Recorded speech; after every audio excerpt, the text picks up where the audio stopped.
Joining us now, Republican Congressman from South Carolina, Ralph Norman.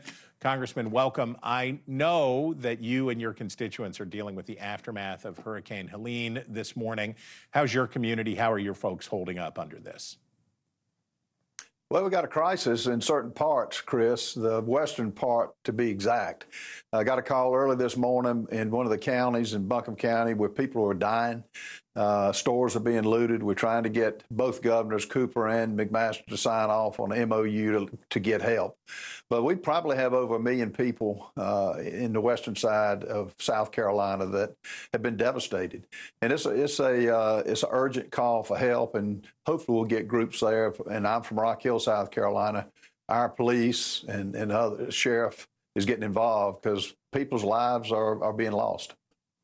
Okay, well, we will keep you all in our prayers and good wishes. Now, back to politics. You just heard Governor Lamont talk about immigration, and you heard a reference to the former president's successful efforts to thwart the border security measure in the Senate.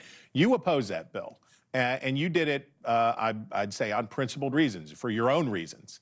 But isn't there something to the argument that Democrats tried, but Republicans refused to make a deal on this? Chris, and I listened to Governor Lamont, it's absolutely a disgrace on what he said. It's just not true.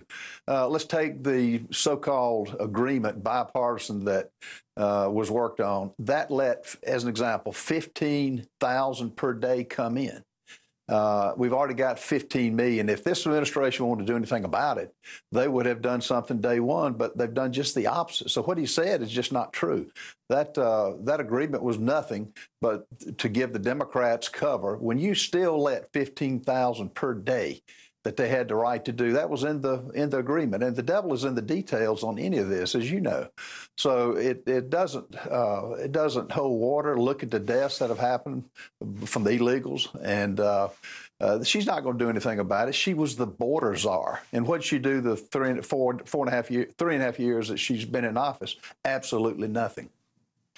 Okay, if the criticism of Kamala Harris, as you say, is that her words don't match her deeds on immigration, the criticism of the former president is that his words are taking us to a pretty dark place on this issue. Trump, Senator Vance, and campaign allies have demonized legal immigrants in places like Springfield, Ohio, and Charleroi, Pennsylvania, going from accusing them of eating pets to at least one Trump insider now accusing them of ritual sacrifice. Doesn't talk like this turn off voters who otherwise might be sympathetic to the Republican policies and point of view that you just laid out there? No. If you're talking about rhetoric, the Democrats saying that Donald Trump would be a threat to democracy, that's not incendiary.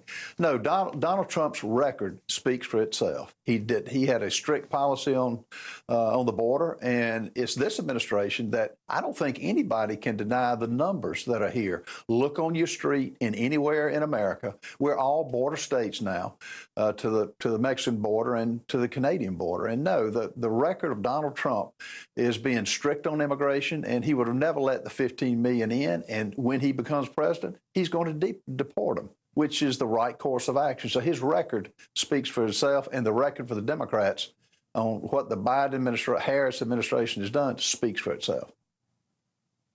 Okay, so you said the rhetoric, that the Democrats have negative rhetoric toward Trump, and Donald Trump has said that that's why there have been 2 assassination attempts on him at least. But Donald Trump routinely calls Kamala Harris a fascist and says that if she's elected, it'll be the end of America. Isn't that about the same thing? Well, again, the end of our constitutional republic will be at the end if Czar Harris is elected. She's the one that's talking about raising taxes. And this economic plan, where has it been for the last 4 years? Americans are not that stupid. They're feeling it in their pocketbook. The plan that the Harris will have will be to take your money, raise taxes on unrealized gain, which is stupidity. And the record, again, for the economy, people know it. Ask them what they're paying less for. And the Trump administration. And, you know, words really don't matter. I ask this, it's one simple question for the American people. Are you better off under the Trump years, or are you better off under the Biden years? It's very clear. Thanks for watching. Go to joinnn.com to find NewsNation on your television provider. And don't forget to click the red subscribe button below to get more of NewsNation's fact-driven, unbiased coverage.